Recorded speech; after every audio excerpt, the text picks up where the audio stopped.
Welcome to the Bringing the Human Back to Human Resources podcast. I'm Traci Chernoff, and I've spent my entire professional career in HR.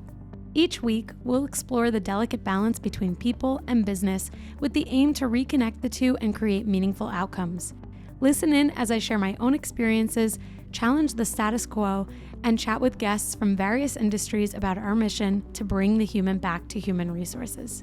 Hi, everyone. Welcome back to the Bringing the Human Back to Human Resources podcast. Thank you so much for being here for another week. Don't forget to rate, review, and subscribe wherever you're catching this episode. And if you're watching on Spotify or YouTube, make sure that you interact with the video in any capacity that you would like.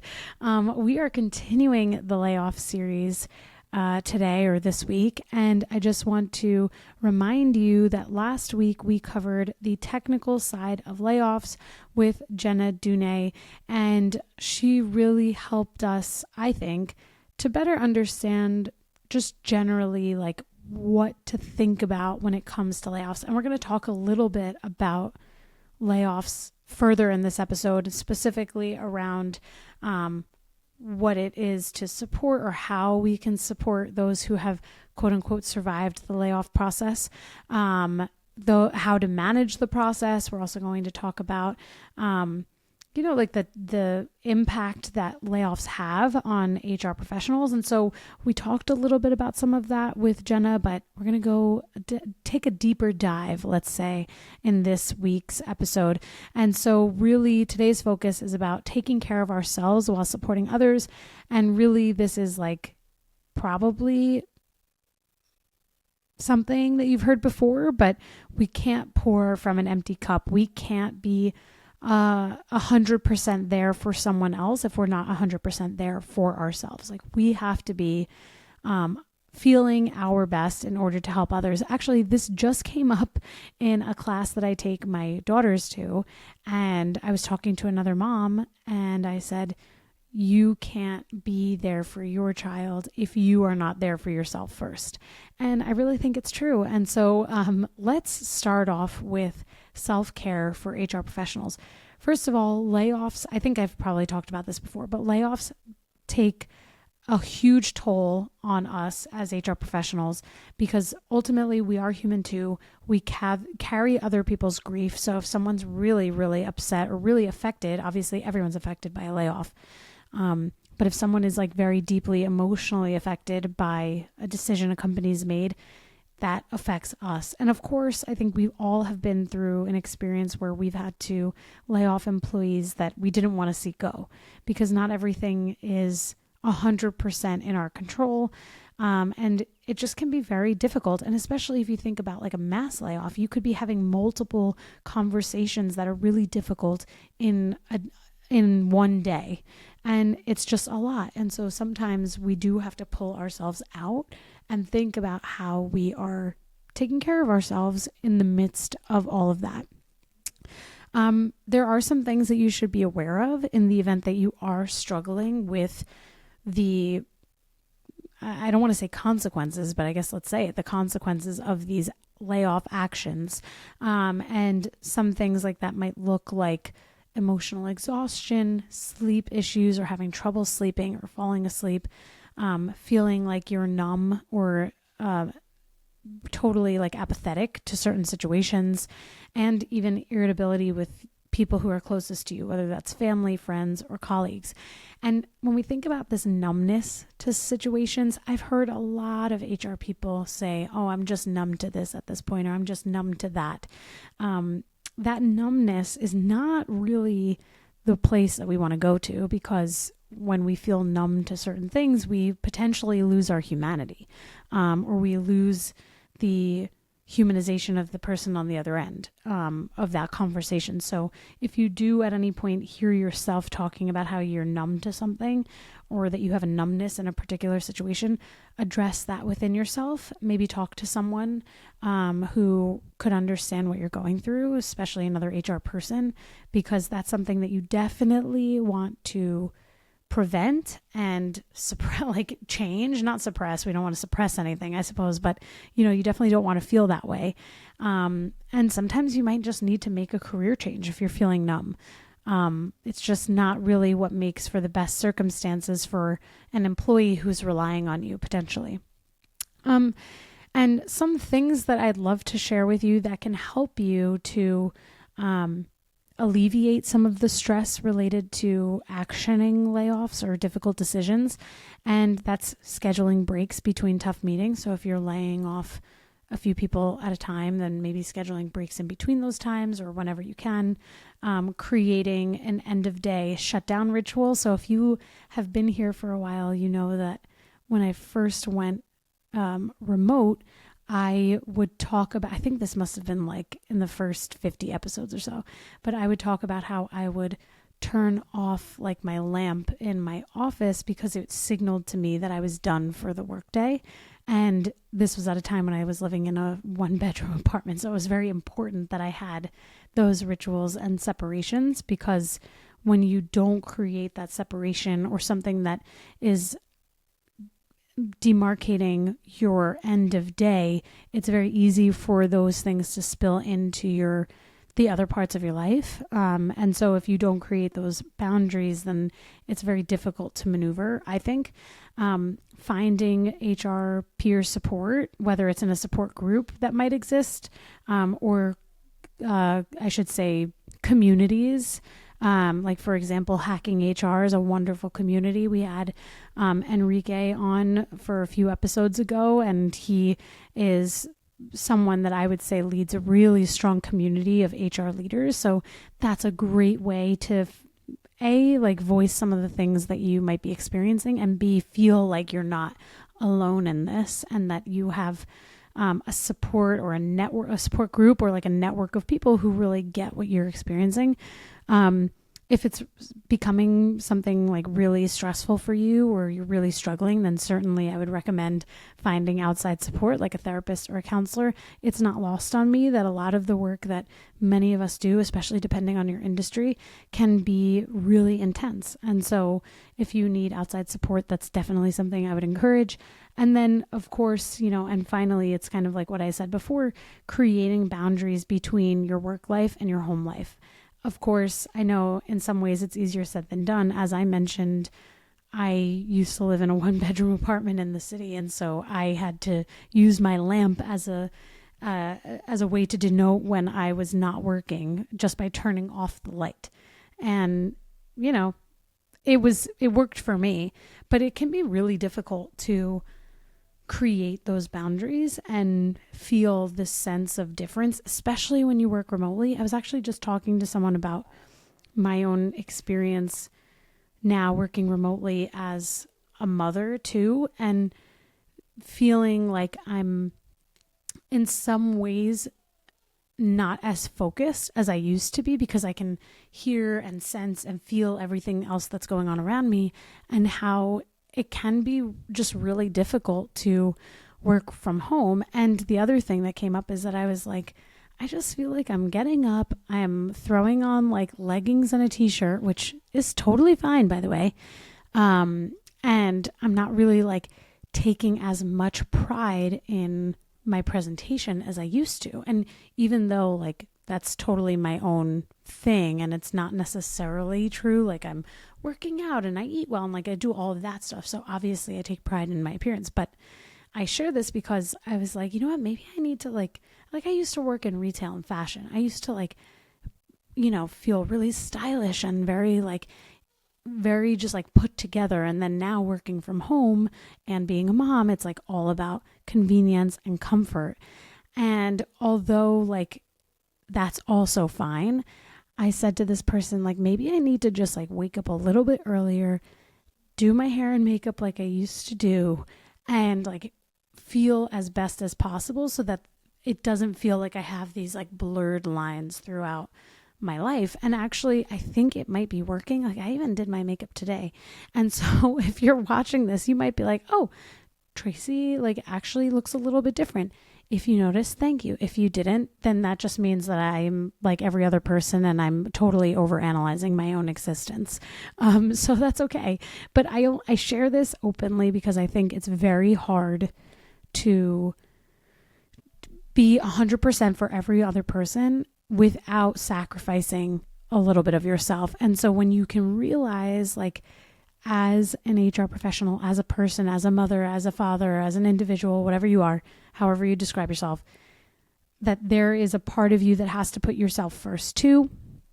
And you have to put yourself first, probably first, in order to be all of those things for everyone else. Then you're actually you're gonna make it so much further. And so I will be the first test of this. Hopefully in all of my podcast recordings, I look more like and feel more like myself. Because frankly, it's also been really hard to record and find the energy and the excitement for my podcast, which is so weird because I love my podcast and I love all of you and I love making this content. But ultimately, when we have a lot going on, or when we're dealing with a lot of difficult things, like for someone who's dealing with a lot of layoff conversations, for example, it can just be really difficult.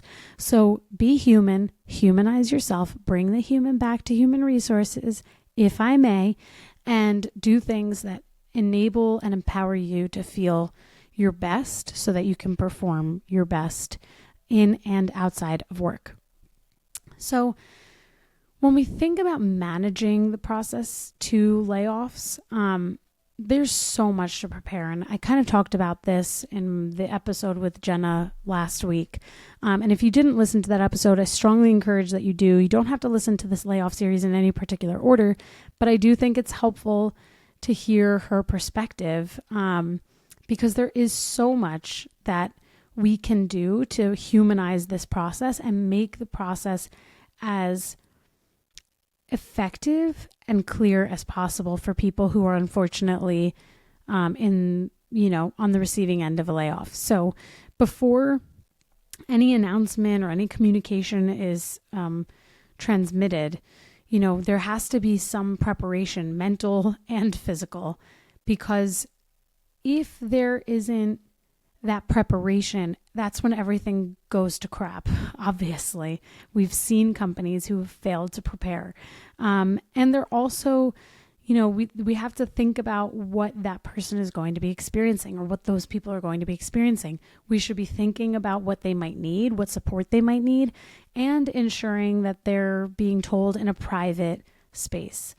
I can't imagine anything worse than delivering a layoff conversation or laying someone off, let's call it what it is, in a space that doesn't allow for reactions or emotions. Like, that probably sucks. So definitely making sure that there is some privacy, especially if you're in person, you have a ton of control over that. If you're remote, it is a little bit harder, but do your best. And when you are ultimately in that conversation moment, stay composed and human, right? Like, this is the whole, again, if you will, bring the human back to human resources. Don't be a robot. Be prepared, but have a human approach to the person that you're speaking with. It's hard to do, to be composed and have empathy, but you have to find that balance. Sometimes it's in our facial expressions. Sometimes it's in our tone. Sometimes it's all of those things combined. But you really have to put that best foot forward to be as human as possible and to really, really focus on empathy and understanding. Allow for the silence in the conversation, whether it's silence on your end or silence for reflection from the person being told. And certainly if you're in person, expect big emotions and big reactions. And I think I say that in person because I've unfortunately had to lay off people in person and remotely. And I think when remote, people tend to turn off their camera, or they just kind of hold it together a little bit differently. Whereas in person, the emotions are felt a little bit more openly, I think, because they don't have that space on their own or alone to feel what they might want to feel. And again, have resources ready. So we learned from Jenna that there are all of these offboarding and outplacement resources that can be provided to employees who are being laid off. And that, I think, is a wonderful thing to consider offering to employees that you may need to one day have this type of conversation with. When we think about the follow-up to those conversations for you, it's a good idea to take a moment to just kind of like pause, take a deep breath, go for a walk, whatever it is that you might be feeling. Maybe you need to debrief with a trusted colleague or a colleague who might have been sitting in on that conversation with you. It's just like a lot when you know that you're terminating someone's employment and they don't have a job anymore, like that's heavy stuff. This is why I say, if you feel numb to that, you either have to leave the profession and find a different career, or you need to deal with that, because nobody wants to talk to a robot or be told by a robot that they're being laid off. Like, the human element is really, really important, and it just totally sucks. So it is okay if you need to feel your feelings. And then also, in terms of that process, following that communication, things should be delivered in writing, whether it's a severance or a separation agreement or a termination letter. There's something that ultimately will follow those sessions. So again, being as prepared as possible, partnering with other members of the HR team, partnering with legal, partnering with finance, whoever you need to collaborate with. That's something that you want to be prepared to do ahead of those meetings where you are ultimately having these conversations. And, Jenna brought up a great point last week, which was that there is sometimes survivor's guilt from those who are remaining with a company after a number of colleagues have been let go.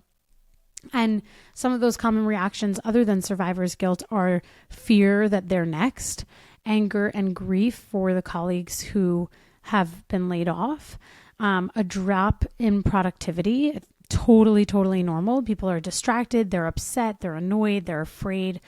Productivity is just not the number one thing that's going on.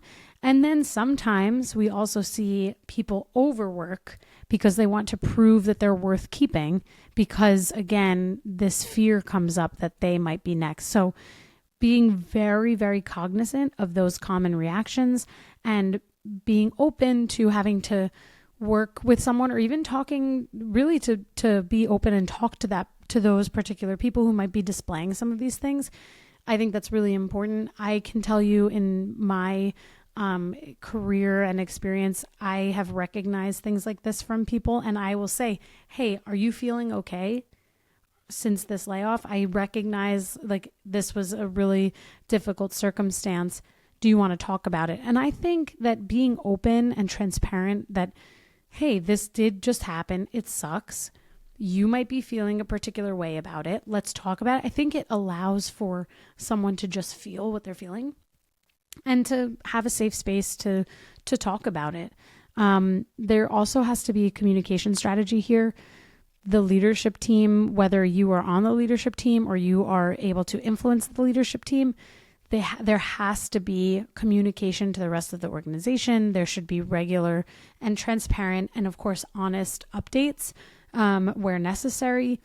When it comes to the communication following a layoff, there should absolutely be a very clear plan for what comes next. There should be a direct addressing of fear, as I just mentioned, like speaking very directly about what people might be feeling can be extremely helpful. And when there's good news, share it. Like first of all, that's true any time of the year, but especially when there has been a recent layoff, sharing good news as often as possible is a good idea to keep morale high. And speaking of morale, there might be a rebuilding of morale actually. And so for you as an HR professional, having small group check-ins, programs that recognize efforts from teams or individuals, even team building events or events that get team members connected, whether to people they know already or to others, all of those things have a huge impact on rebuilding the morale that understandably takes a hit when there's a layoff process. And then, of course, future growth plans and mental health resources and things like that do also play a role in rebuilding morale, because people need to feel connected, they need to feel a sense of purpose, and they need to see that there is a bright future ahead for them, because in most cases there is. Like, those who are not affected by a layoff process are not affected for particular reasons, whether it's their performance or whether it's their tenure or their role on a team. So they need to feel really purposeful within an organization, and they have to see that bright light there and the light at the end of that tunnel. So to kind of close us out this week, just remember that these things are temporary. Like the impact that is on the HR professional when in layoff conversations, hopefully that's temporary if you are doing things routinely that enable you to be your best self. And if you're doing things in those moments to really like decompress from a difficult situation. Remember, we are all human and we're all humans first. And so that means you have to approach things from a human perspective, and you need to also remember that you are human. And so you have to take care of yourself and really make sure that you're at 100%. Remember, you can't fill or pour into someone else's cup with an empty cup yourself. So you have to really be able to be at 100% yourself before you can help someone else. So with all of those reminders, next week we're going to have another series another episode, I should say, for the layoff series. So please make sure that you are subscribed so that you can get reminders and notifications when the next episode drops on Tuesday. And I would say take this week, depending on when you're listening, between this episode and next episode to create a self-care plan. Maybe you're going to do what I do and you're going to turn off the lights where you work to denote that you are done with work. Maybe you're going to shut your laptop. Maybe you're going to take a walk after work so that you take a moment to decompress before you go into your like quote unquote home life, right? Create that self-care plan so that you're doing things that give back to you so that you can be at 100% yourself. And again, next week, we're going to continue with the layoff series. And then the episode after that, I'm going to have a very, very, very interesting guest on to close out the layoff series. Someone actually that doesn't totally believe in HR's function. And I'm actually really excited to have someone who really challenges us on the podcast. So again, make sure you're subscribed. If you like this layoff series, let me know. You can always email me at contact@hrtraci.com. You can go to my website, hrtraci.com, and submit a form and let us know some feedback. And of course, you can contact me on Instagram too at hrtraci. My DMs are always open. So thank you again for tuning in to the layoff series episode, and I will see you next week. Hey, just before you go, don't forget to subscribe to the show so that you are the first to hear when an episode drops each week. And maybe leave a 5-star review and a comment about how much you loved this episode. Plus, if you have someone in mind who would really enjoy this episode, make sure you share it with them. Thank you so much for tuning in, and I will see you next week.